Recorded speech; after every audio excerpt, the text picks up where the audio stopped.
جا داره یادی کنیم از این حرکت تاریخی امام علی رحمان رئیس جمهور تاجیکستان که محمد جواد ظریف وزیر امور خارجه جمهوری اسلامی ایران رو زیر درفش کاویانی نشوند تا هویتش رو بهش یادآوری کنه. درفش کاویانی بخشی از پرچم رسمی ریاست جمهوری تاجیکستانه. امام علی رحمان رئیس جمهور تاجیکستان رقص رو اجباری کرده و درفش کاویانی رو پرچم رسمی ریاست جمهوری خودش کرده. اون به مردم یک نسخه رایگان از شاهنامه فردوسی داده و دستور داده تمام جشن‌های ایران باستان اجرا بشن و مردم همیشه به شادی بگذرونن. همچنین بزرگترین باغ کشورش رو به اسم باغ کوروش بزرگ ساخته و تمام تلاشش رو کرده تا تاریخ و فرهنگ ایرانی رو زنده نگه داره. امام علی رحمان به مردمش گفته به جای رفتن به حج و اماکن مذهبی جا داره یا پول خودتون رو در آباد کردن خونه و روستاهای خودتون خرج کنید، نه برای کشورهای بیگانه. همچنین در اقدامی تاریخی گفته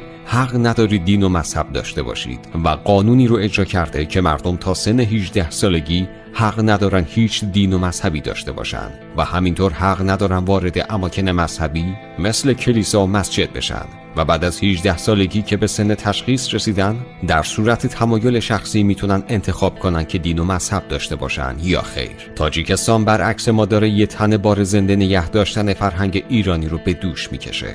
درود بر امام علی رحمان، رهبر خردمند مردم تاجیکستان.